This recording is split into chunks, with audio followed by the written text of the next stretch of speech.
born and raised around alcohol and drugs, so my life growing up, that's basically all that I knew.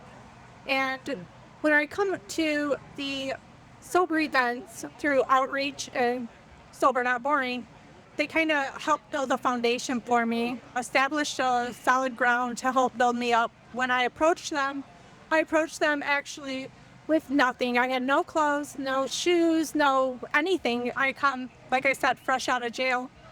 When I had spoken and shared my testimony a little bit at one of the events, some people around us had actually outspoke and said, we got some things that we can help you with.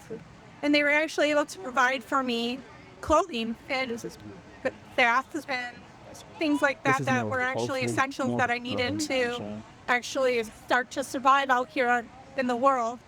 The more and more I grew involved with the community, the more and more sobriety I thrived. I reached and wanted more of it. I didn't quite understand what it was about it that I wanted it so bad, but I knew everybody that I was around was always so happy and so loving. The community then became a family. I could go to them for anything and everything that I needed. Rather, it was just somebody to simply talk to go to meetings, so then I could keep following my sobriety strong. Friendships, relationships. It just developed so huge over the last year and a half. I have a family now of well over 300 people, and they've given me that solid foundation of love and support that you need to survive throughout your recovery. We love you! Thank you.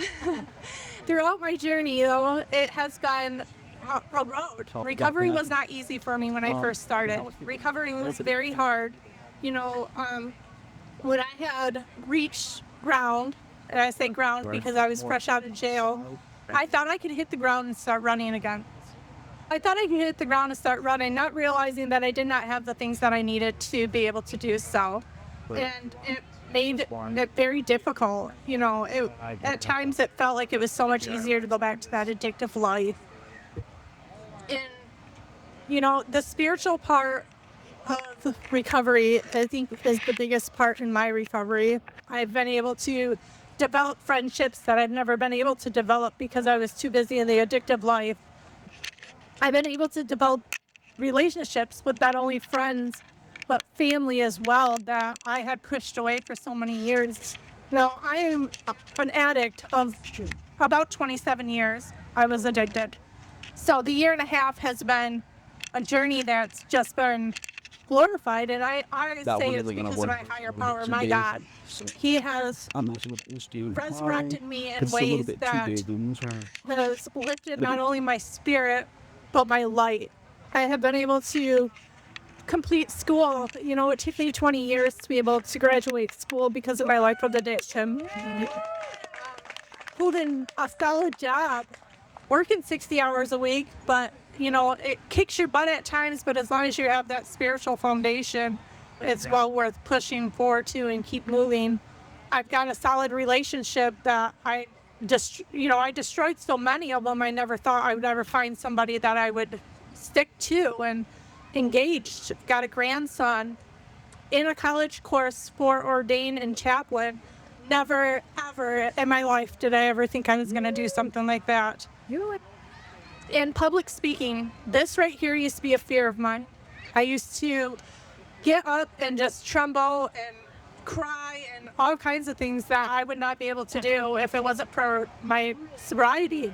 Sobriety has proven to me and has given me so many different keys in my life that has opened up so many more doors of opportunity that I highly encourage, people to keep fighting and not to give up. Because there's many times that we look at it and we're like, enough's enough, we can't do this. But truly you can if you just keep pushing. But yeah, through Sober Not Boring, they have lifted my spirit in many different ways. I go to church out at outreach. A wonderful service put on by Miss Heidi. She does an amazing job. The sober events through Robert and Heidi, they helped me overcome obstacles in my life that I never truly thought I could overcome. And then on top of that, they've given me back my life. And that's one thing that's irreplaceable. As many times as a relapse has happened or, a life and death has happened. There was times where I thought I would never overcome these, and I would not be standing here today if it wasn't for sober and onboarding. That's it. Thank you.